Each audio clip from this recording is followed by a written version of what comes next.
Muito bem, já disse aqui em outras oportunidades que existem mais de 7.500 promessas de Deus durante todo o percurso do seu lidar com o seu povo. Eu nunca contei, né? Estou contando agora e tem sido muito gratificante para mim. Uma vez eu preguei aqui sobre Êxodo capítulo 3, e lá tem uma parte que me chamou bastante atenção, quando o escritor sagrado registrou assim: e disse o Senhor a Moisés. E eu fiquei então despertado em querer saber como Moisés conseguiu ter tanta intimidade com Deus, quando chega lá no final, que ele chega a pedir para poder ver a face de Deus, porque só faltava isso. E eu então comecei a contar agora, no livro de Êxodo, Levítico, Números e Deuteronômio. Quantas vezes você vai encontrar essa frase? E disse Deus a Moisés, e falou o Senhor a Moisés, e novamente o Senhor disse a Moisés, outra vez o Senhor disse a Moisés. Olha, é impressionante, né? A quantidade de vezes, e assim que eu chegar no final delas, eu vou dizer para vocês a quantidade que é. Mas, lendo um livro de Charles Swindoll, um grande escritor, agora já falecido, e ele disse, né, que um dos seus amigos de seminário tirou um tempo da sua vida, e isso levou muitos anos nessa aplicação, já naquela época, já bem antiga, de contar nas Escrituras todas as promessas que existem aqui. Elas chegam quase até a 8.000 promessas. Eu fiquei entusiasmado com isso. E agora, quando eu vou encontrando, que eu vou lendo a Bíblia e vou encontrando, opa, mais uma aqui, né? Mas não estou registrando elas, só vejo aquela promessa ali. Mas eu quero dizer para vocês que entre tantas promessas, 3 delas, elas são fundamentais para me manter na posição que eu sempre me mantive. Me decidi com 23 anos de idade e nunca tive altos e baixos na minha vida. Eu nunca desanimei com o Senhor, nunca afastei da igreja, nunca fiquei distante, nunca perdi reuniões, a não ser por uma enfermidade ou por uma situação qualquer. Nunca deixei de ler a Bíblia, nunca deixei de orar. Então eu mantive uma média, né, de uma vida saudável, de uma vida contente, não é? O apóstolo Paulo, escrevendo aos Filipenses, ele disse: se existe algum conforto em Cristo, não é? Se existe prazer em você, no que o Espírito Santo já fez e continua fazendo na sua vida, né? Se existe algum amor, né? Então ele vai falando algumas situações que é aquilo que o Evangelho nos oferece, que o Senhor nos oferece. Então ele está falando assim: está confortável para você? Assistir um culto é confortável para você?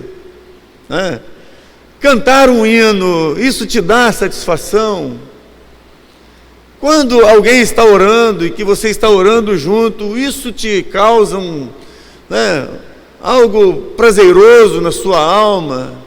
Isso te traz mais esperança? Isso te fortalece, né, nas suas incertezas? Então,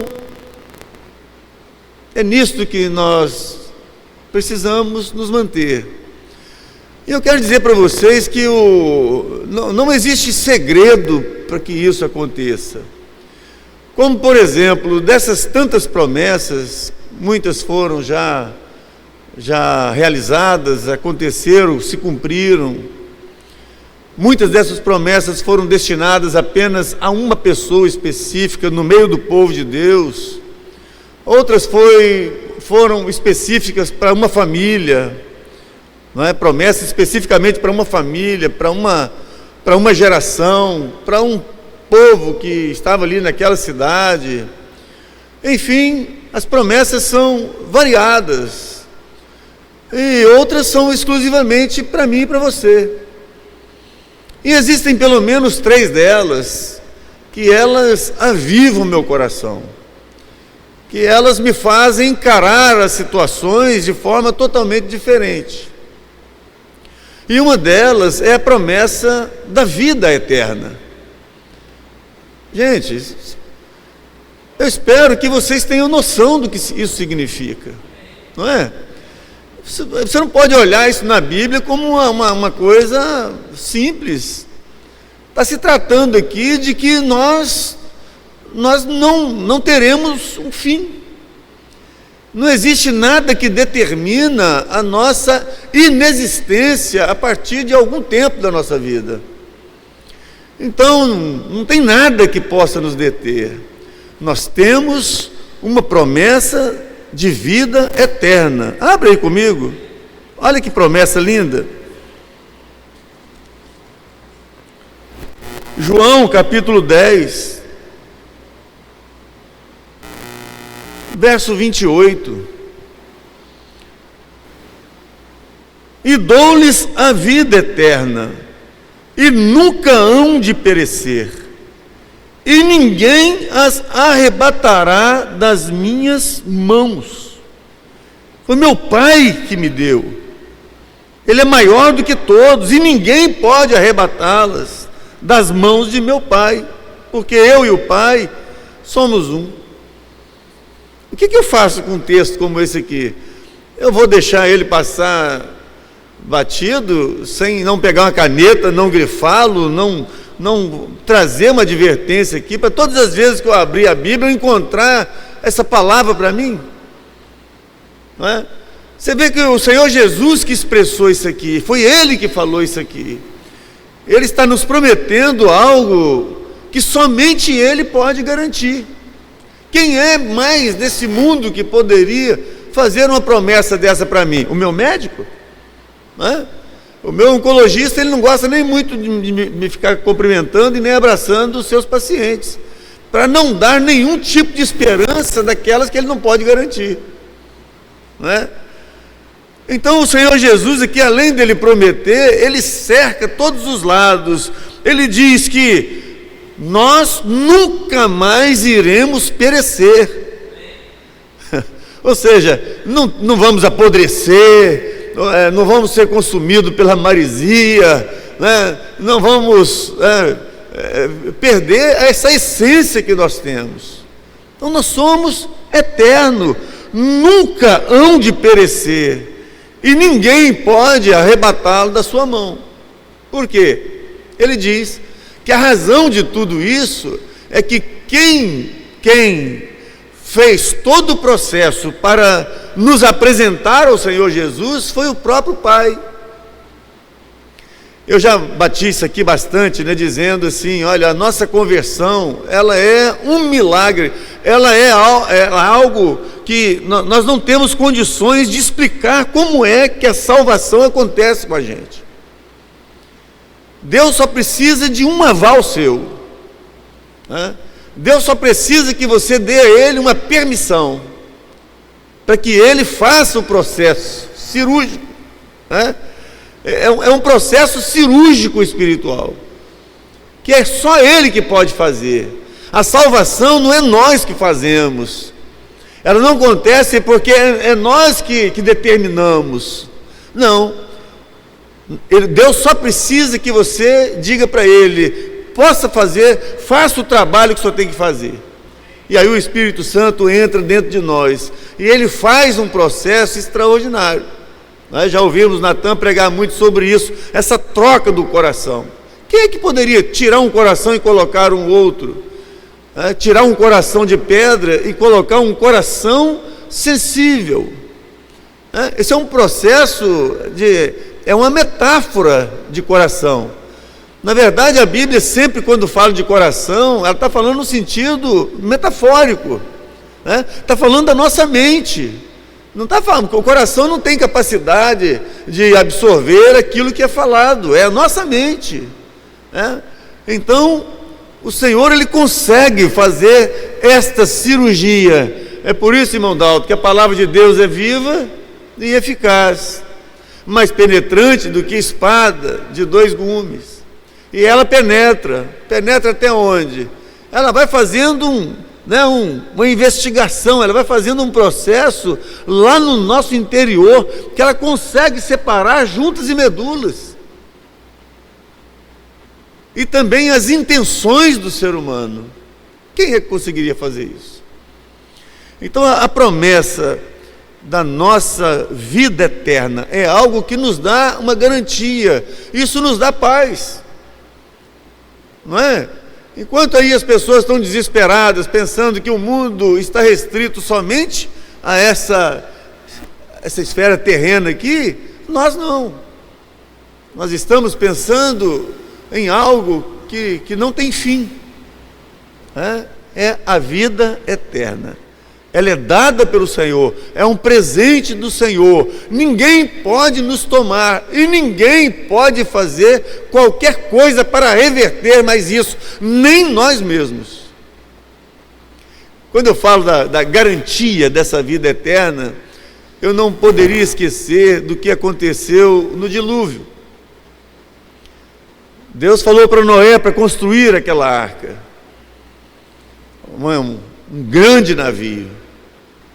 E aí, quando tudo estava terminado e que os animais já tinham vindo, cada um em seus casais, e conforme a determinação do Senhor, todos estavam lá dentro, o Senhor então veio para Noé e disse para ele: Noé, entre tu e a tua família na arca. Não há questionamento, não há nada, Noé simplesmente, então ele entra com os seus 3 filhos, com a sua esposa e com as suas 3 noras, e eles entram para dentro da arca. Depois que ele estava dentro da arca, o Senhor então disse para ele: Noé, daqui a 7 dias eu farei chover sobre a face da terra. Em lugar nenhum você vai encontrar que Noé deu mais qualquer saidinha de dentro da arca para o lado de fora. Passou um dia, passou 2, passou 3, e você não encontra Noé: eu esqueci alguma coisa lá fora, eu vou dar só uma olhadinha como é que é lá fora. Passou 4 dias, passou 5, passou 6, e conforme Deus havia anunciado, e passados os 7 dias, o que Deus fez? Deus veio e fechou a porta da arca por fora. Deus lacrou a porta por fora. Não tem como Noé sair. Mas se eu quiser sair, não tem como sair. A garantia da vida eterna, a garantia da salvação nossa, ela está em Deus, em Cristo e não em nós. Não é naquilo que somos, que fazemos, que deixamos de fazer. É naquilo que já foi feito. É irreversível isso. Essa garantia, ela me deixa em paz. Não é? Porque o inimigo pode fazer o que quiser contra mim, mas ele não pode mexer com a minha alma. Ele pode fazer externamente, estardalhaço o que ele quiser fazer, mas ele não pode mexer no meu interior. Ele não pode entrar dentro da minha mente. Deus não permite que ele saiba o que eu penso, né? Então isso é fantástico para mim. Isso me mantém o tempo todo, né, focado nisso. Encontrei já alguns colegas meus de púlpito, né, de ministério, que eles dizem: mas você não pode ficar pregando sobre isso, porque você está dando condições de algumas pessoas da igreja, alguns membros da igreja, então, a viver uma vida leviana, uma vida sem comprometimento, uma vida de pecado, uma vida sem santidade, porque tem essa garantia. Você não, mesmo que a Bíblia está dizendo sobre essa garantia, mas não é bom o pregador ficar pregando sobre isso.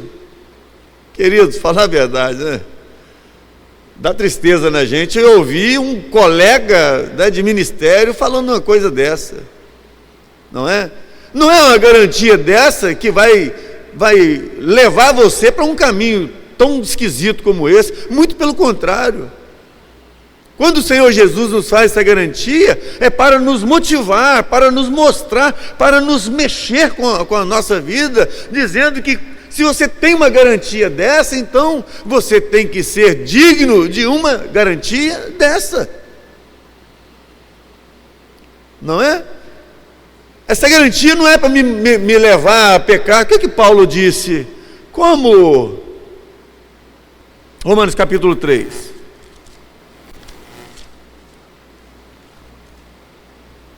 Eu ia falar aqui com minhas palavras, mas ela vai ficar bem melhor aqui, quer ver? Romanos capítulo 6. Meia dúzia. Olha só o que o apóstolo Paulo fala. Que diremos, pois? É uma pergunta. Permaneceremos no pecado para que a graça seja mais abundante? De modo nenhum. Nós que estamos mortos para o pecado, como viveremos ainda nele? Precisa ser mais claro? Não está explicado aqui para nós? Se ficamos livres do pecado porque Cristo nos perdoou, então agora, porque temos essa vantagem, então nós vamos viver no pecado só para que possamos continuar experimentando a graça? Se tem uma coisa que não combina, é o que é espiritual com o que é carnal. É completamente incoerente você dizer que tem a vida eterna, mas que vive a vida como se fosse um perdido. Não é coerente as duas coisas.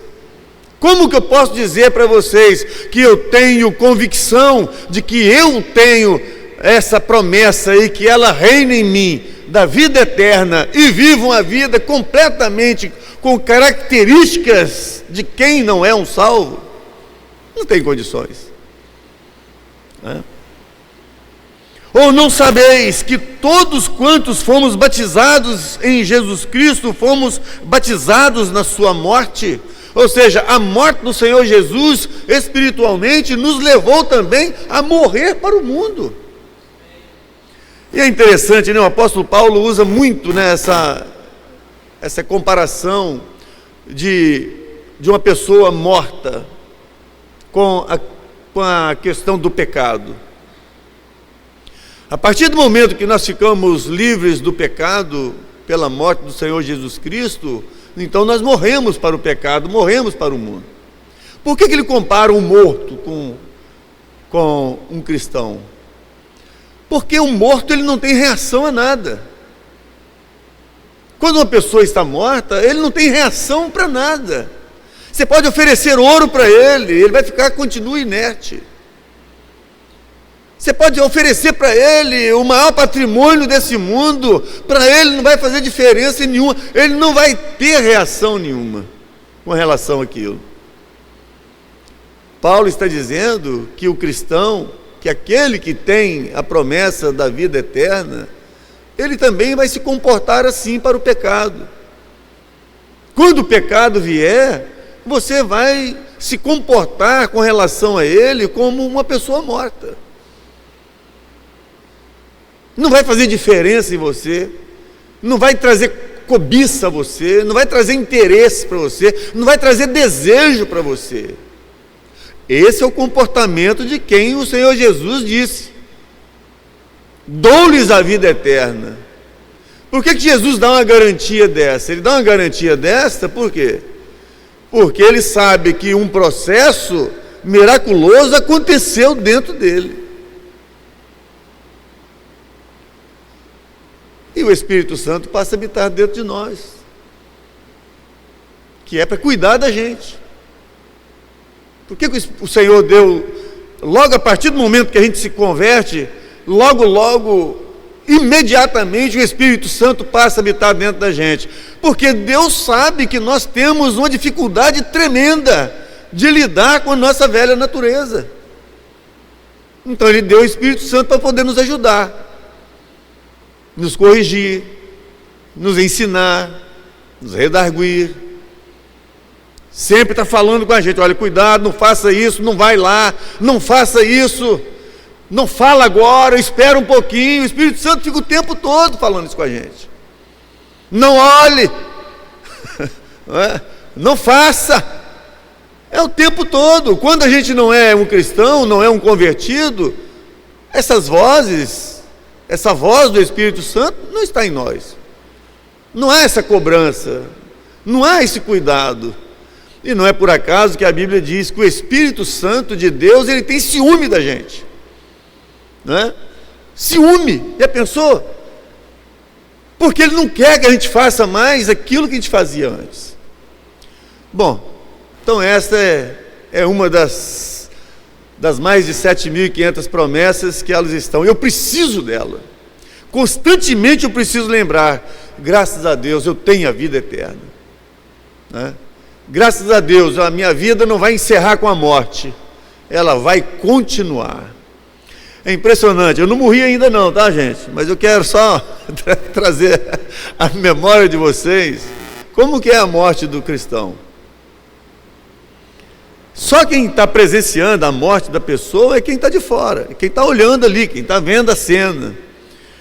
Mas o poder sobre a morte, o Senhor só vai nos dar no momento que ela chegar. A Bíblia diz que a morte é o último inimigo do homem a ser vencido. Quando Jesus venceu a morte, é por isso que ele nos dá a garantia da vida eterna, porque ele passou pela morte e venceu a morte. Ele é a primícia. E ele disse, né, se o grão de trigo não morrer, fica ele só. Mas se o grão de trigo morrer e renascer, ele vai trazer com ele muitos outros grãos de trigo. O que Jesus quer dizer com isso? Que ele passou por lá. Então ele pode nos garantir, porque ele venceu a morte. E ele está dizendo que nós somos esses outros grãos de trigo, que passou também a ter o mesmo acontecimento que houve com ele, vai acontecer conosco também.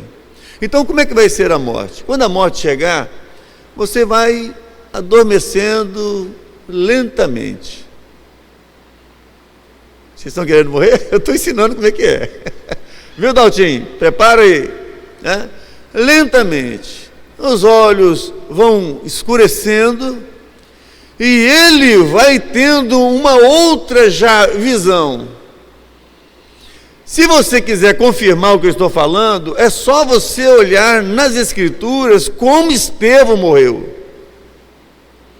A Bíblia diz que quando os seus olhos estavam fechando, os olhos dele se abriram e ele contemplou o céu. E ele viu que o Senhor Jesus, que a Bíblia diz que ele está assentado no trono à direita do Pai, ele tem uma visão do Senhor Jesus se levantando, se colocando de pé, para poder recebê-lo para o seu paraíso. Essa é a visão que só o crente tem na hora que a morte chegar. Enquanto está todo mundo chorando, enquanto está todo mundo lamentando, enquanto está todo mundo desesperado pela perda da pessoa amada, ele está vivendo um outro patamar de vida. É uma outra visão. É outro nível, né, Dalton?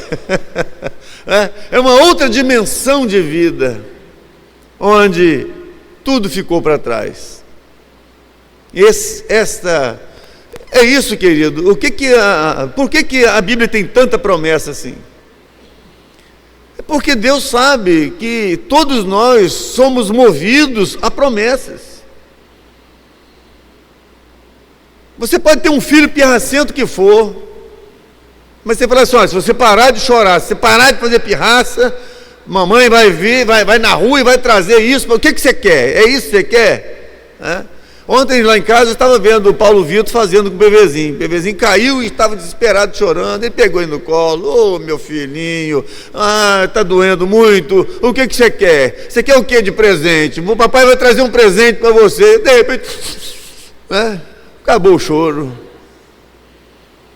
Você já viu uma pessoa preguiçosa quando o patrão fala assim: olha, se você render um pouquinho mais até o final do dia, eu pago dobrado? O que acontece com ele? O que acontece com ele? Assim somos nós. Deus sabe disso. Então o que ele fez com a gente? Ele quis nos manter aceso. Então nós poderíamos dizer que a promessa, ela é como um combustível para nos manter focados. Focados nisso. Muito bem. Mas a outra promessa. A outra promessa também que me deixa assim muito feliz é a promessa da ressurreição. Olha só o que disse João, capítulo 11, verso 25. Disse-lhe Jesus: eu sou a ressurreição e a vida. Ponto e vírgula. Quem crê em mim, vírgula, ainda que esteja morto, vírgula, viverá. Quem crê aqui, fala amém. Pois é, se você não crê, você está fora. Não é?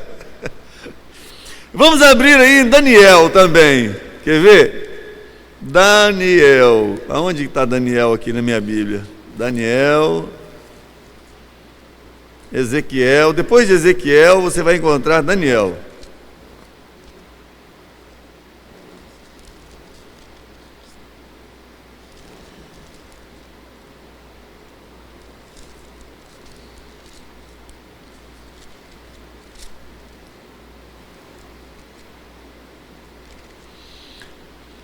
E naquele tempo, capítulo 12, e naquele tempo se levantará Miguel, o grande príncipe que se levanta pelos filhos do teu povo, e haverá um tempo de angústia, qual nunca houve desde que houve nação até aquele tempo. Mas naquele tempo livrar-se-á o teu povo, todo aquele que se achar escrito no livro, ou seja, o livro da vida. Verso 2: e muitos dos que dormem no pó da terra ressuscitarão, olha a vírgula, uns para a vida eterna. Quem completa? E outros? E outros? Vocês estão conseguindo aqui notar a diferença? Como é gostoso nós sabemos que nós temos a promessa da vida eterna e que estamos enquadrados também em uma outra promessa da ressurreição, em um grupo que ele se torna aqui totalmente diferenciado. Uns ressuscitarão para a vida eterna. Mais uma vez, olha só, Daniel foi escrito muitos anos antes de Cristo. Olha só que complemento maravilhoso, como se encaixa perfeitamente. Muitos anos depois, Jesus vem e fala assim: olha, dou-lhes a vida eterna. Então agora ele está focado nesse grupo que tem a vida eterna. Então, se ele promete que você tem a vida eterna, nós também urgentemente necessitaríamos de uma promessa também da ressurreição. Para usufruir da vida eterna, nós precisamos sair da sepultura. Queridos, não é uma coisa... É por isso que Paulo diz, que o Evangelho parece loucura para aqueles que perecem. Porque não tem como você crer numa palavra dessa cientificamente. Aqui a única coisa que nos move a crer numa coisa dessa é a fé. Porque olha só há quanto tempo pessoas já morreram. E aquelas pessoas que foram queimadas, que num acidente de carro, o carro pegou fogo e não ficou nada, só ficou cinza. E essas pessoas que são cremadas pelos seus parentes, E aquelas pessoas que morreram no mar, que nunca mais se achou, sumiu para lá, peixe comeu e sumiu para lá para dentro. Como pode nós cremos que essas pessoas virão à tona? Haverá um dia em que, quando a trombeta soar e a voz de Deus chamar todos pelo nome, todos vão sair dos seus lugares onde morreram. Só que nós precisamos ter essa paz no coração, lendo de que esse grupo que vai ser ressuscitado para vergonha e desprezo eterno, ou seja, não é somente os salvos que terão o direito de uma eternidade, mas os perdidos terão também uma punição de viver eternamente condenados. Hoje as pessoas desprezam a Deus, brincam com o Senhor, fazem o que querem, pecam do jeito que querem pecar, mas um dia essas pessoas serão desprezadas pelo Senhor. O nosso desprezo para Deus, ele é terrível, mas mais terrível ainda será o desprezo de Deus para o homem um dia, porque um dia Jesus vai dizer, em um julgamento final, eu não te conheço. Ah, mas eu não conheço você. Ah, mas eu fiz isso e aquilo, eu não te conheço. É muito triste, né? Você chegar perto de uma pessoa e você ouvir dessa pessoa que não te conhece, não lembra de você, não sabe mais quem você é. Esse será o final. Queridos, é muito sério isso, né? Quando eu vou num velório, eu fico pensando, meu Deus, que situação difícil, aonde é que essa pessoa está agora? Porque é imediato. Só tem duas saídas quando você acaba de morrer, ou é o céu, ou é o inferno. Ou é caminho estreito, ou é caminho largo. E tudo isso é nós que vamos definindo na trajetória da nossa vida. É por isso que o apóstolo Paulo, também escrevendo aos Efésios, ele disse: não sejais insensatos, não sejais pessoas sem juízo, não seja como um louco, mas seja uma pessoa sábia, remindo o tempo, tendo cuidado com o tempo, cuidado com a sua vida, porque o final, queridos, não vai ter mais como voltar atrás. Então eu gosto muito desse texto aqui de Daniel, quando ele define quem vai ressuscitar para a vida eterna e quem vai ressuscitar para a morte e desprezo eterno. E a ressurreição, por que ela é muito importante para mim? Porque eu não sei lidar com a morte.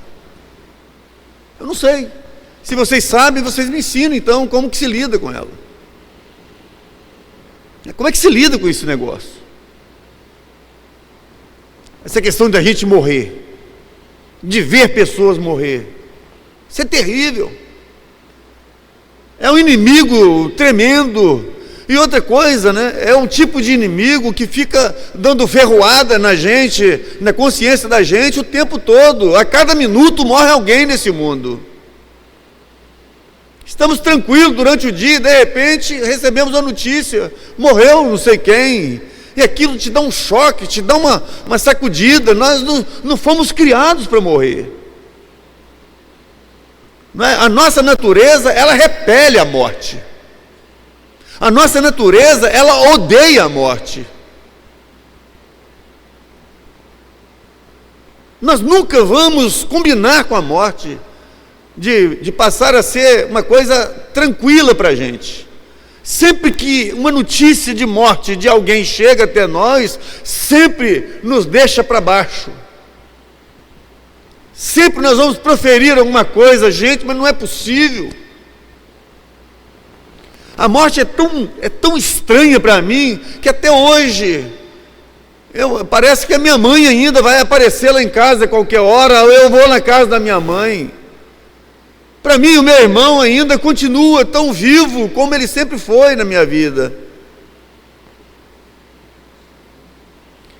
Uma das poucas vezes que a Bíblia diz que Jesus chorou, uma delas está envolvido a morte do seu amigo. A morte é triste demais. E para mim os piores momentos da morte é aquele momento final, de onde pega-se o esquife e você vê aquela pessoa que trabalha ali, que parece que está tão já acostumado a fazer aquilo, que para ele não tem tanta diferença como para nós, e que ele pega aquilo e você ouve o barulho do esquife lá no fundo daquela cova. E aí, como nós temos dificuldade de aprender isso com a vida, né? Porque a vida, ela era para ser o suficiente para que a gente entenda que viver é bom demais, mas viver com sabedoria, com inteligência, viver com Cristo. A Bíblia diz que viver é Cristo, mas morrer é lucro. Mas ele só é lucro quando você vive com Cristo, porque sem Ele a morte é terrível. Então, como lidar com isso, queridos? Para mim é difícil demais. Não gosto muito quando estou andando pela cidade e que olho lá assim, é candelabro. Não gosto de ficar olhando propagandas que está dizendo assim, olha, funerária. Não gosto muito de ficar olhando para aquele cemitério. Não gosto de entrar em lugares assim, porque isso não combina comigo. O que combina comigo é a vida. O que combina comigo é o sorriso, é as boas gargalhadas, não é sorriso? A gente poder extravasar de alegria. Isso que combina com a gente. Mas a morte não. Porque o Senhor Jesus disse: eu vim para que vocês tenham vida, e vida com abundância. Não é? Com abundância. Aproveite a vida. A vida é um dom de Deus, é um presente de Deus. A vida nos oferece tantas coisas boas, como se alimentar, né? como você comer um bom cardápio, como você tomar um copo com água fresca, né? Como você tomar um banho. Gente, como a vida é preciosa, como você ter uma família, você trabalha o dia todo e ter um lugar para poder ir, descansar, compartilhar. Isso é a vida. Então, o que Deus fez comigo? O que o Senhor Jesus fez comigo e com você convertido? Ele te fez uma promessa de que a morte, ela pode te atormentar agora, mas um dia ela vai cessar de uma vez por todas. Então nós temos a promessa da ressurreição. Nós vamos sair do sepulcro. Nós vamos retomar, né, esse corpo. Você não vai ressuscitar com um corpo diferente do que você tem, não.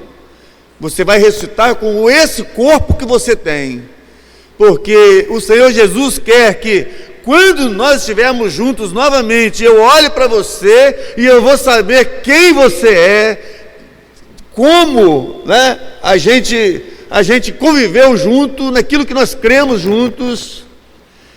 Nós vamos continuar a nossa vida eternamente.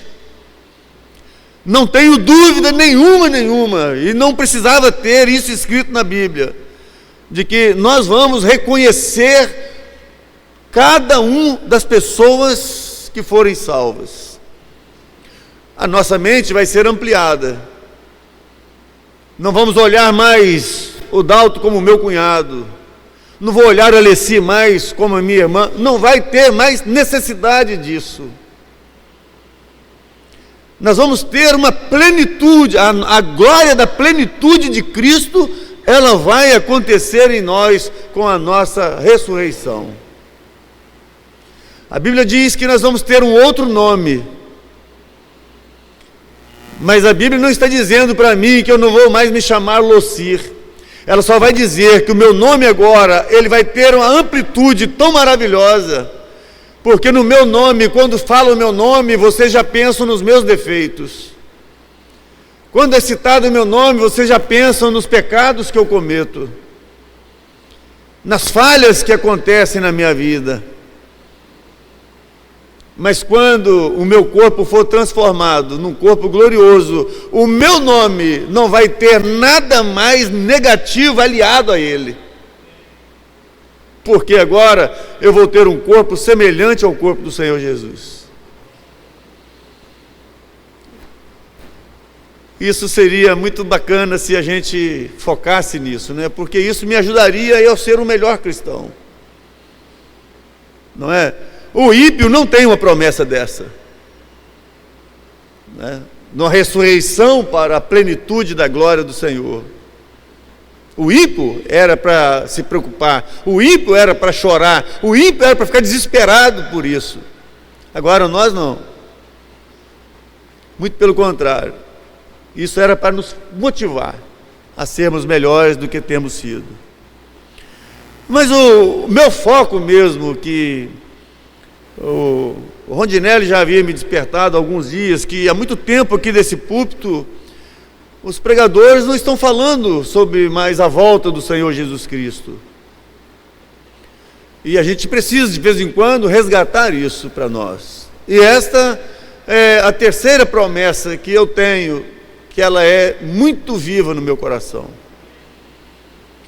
Eu acredito que entre tantas essas outras duas que eu falei, elas têm a sua relevância e elas são fundamentais, mas a promessa da volta do Senhor Jesus Cristo, eu acredito que ela seja a mais importante de todas as promessas que nós temos nas Escrituras.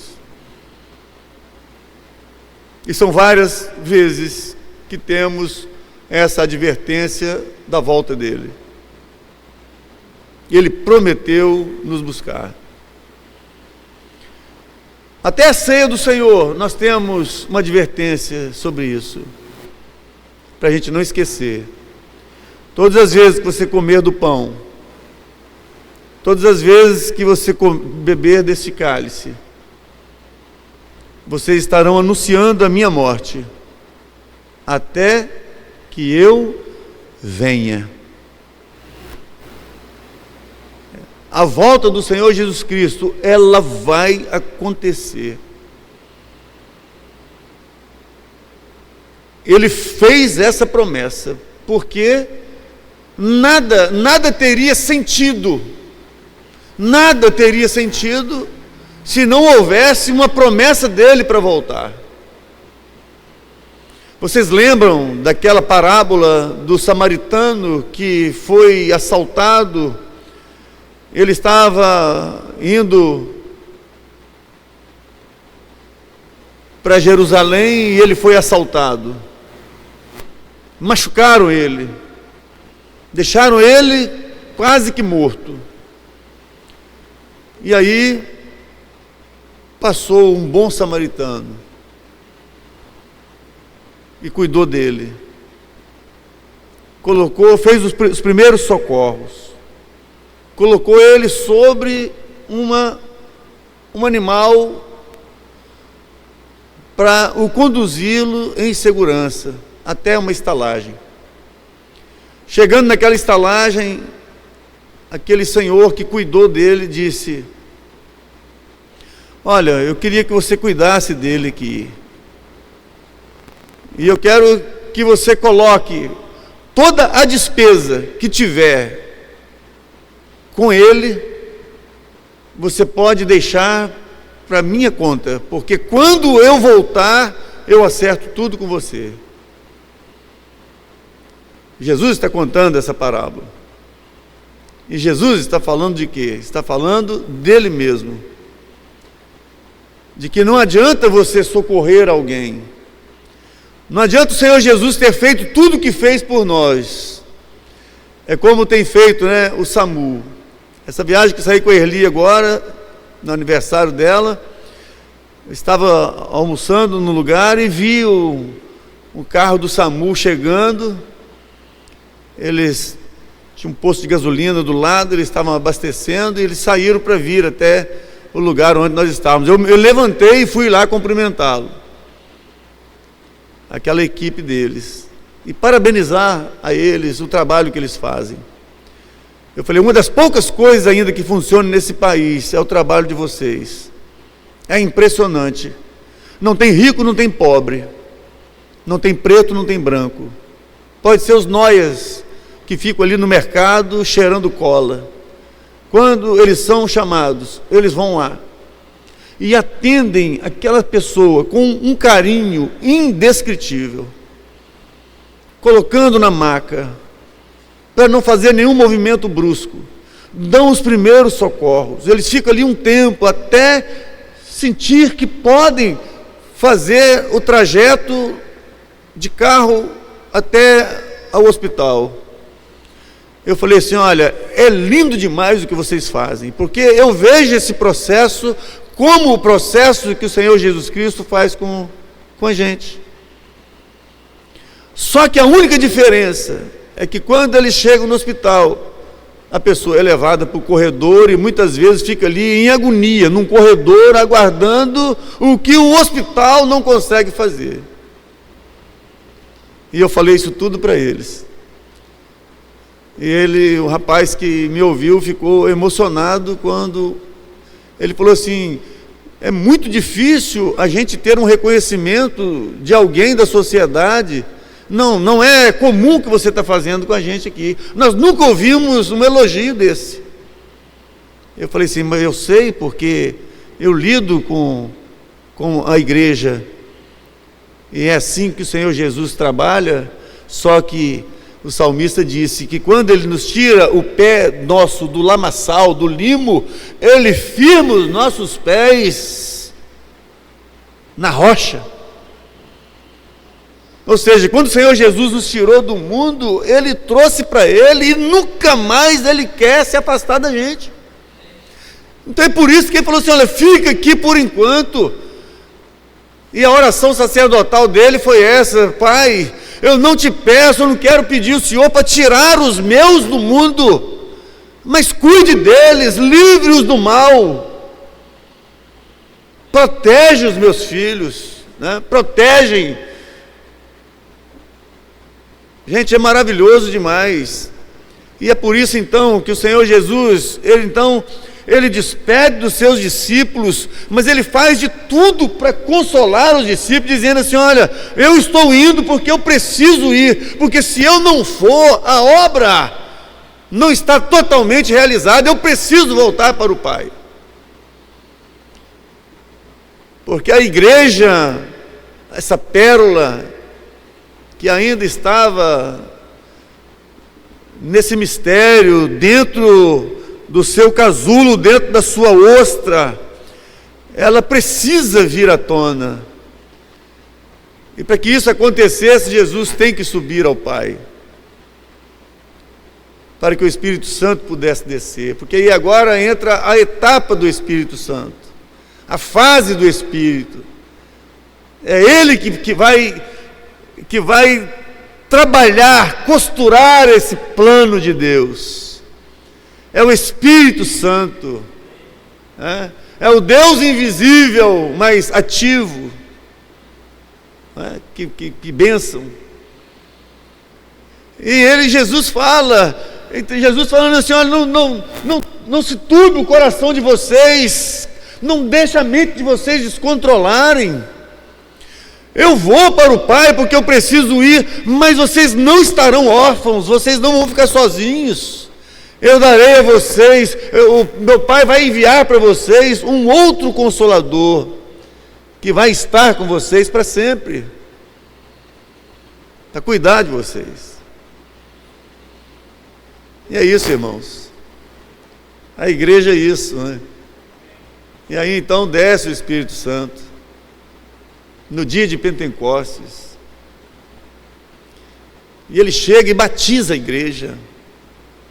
Ele não batiza individualmente, aparecendo separadamente para cada pessoa. Ele vem e batiza a igreja, unindo aquelas diferenças que havia. Briga de samaritano com judeu, briga de judeu com gentios, aquela confusão de pessoas e de religiões. Jesus acaba com isso. É o que Paulo disse: a parede de separação entre as pessoas foi derrubada, e agora somos um povo só. Não somos uma entidade, não somos uma organização, nós somos um órgão, um corpo, onde cada pessoa que vai se convertendo, ele é um membro desse corpo. E o corpo não funciona se todos os membros, ele pode até funcionar com a falta de um ou de outro, mas olha bem que dificuldade é quando uma pessoa não tem apenas uma pontinha desse dedo. Que dificuldade que é para ele. Que dificuldade é uma pessoa que não tem uma mão, que não tem um braço. Quando um membro deixa de cumprir a sua função dentro desse corpo, ele está causando dificuldade a esse corpo que pertence ao Senhor. E o Senhor não pode fazer nada, porque Ele não pode interferir nisso, na sua vontade. Quando você é um crente sem o discernimento para tal.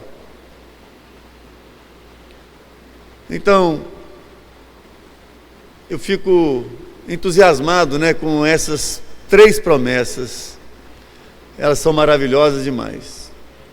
Hoje à noite, o Senhor há de nos permitir a gente falar um pouquinho sobre essa volta do Senhor. Essa despedida dele foi uma despedida cruel para ele. Porque se os discípulos, se os crentes não queriam ficar sem ele, imagina ele ficar longe da gente, fisicamente. Imagina para ele. Estão pensando que foi fácil para o Senhor ter que se ausentar deles? Porque o prazer não pode ser só nosso, de querer estar com o Senhor. Mas o prazer maior é do Senhor estar com a gente. Porque é o seu povo. Ele morreu por nós, Ele deu a vida por nós, Ele pagou o preço por nós. Então é isso, queridos. Ontem a reunião terminou de uma forma magnífica, que foi ontem, o finalzinho da reunião, que me impulsionou a estar falando sobre isso hoje aqui. Abram aí, Filipenses, Filipenses capítulo 1.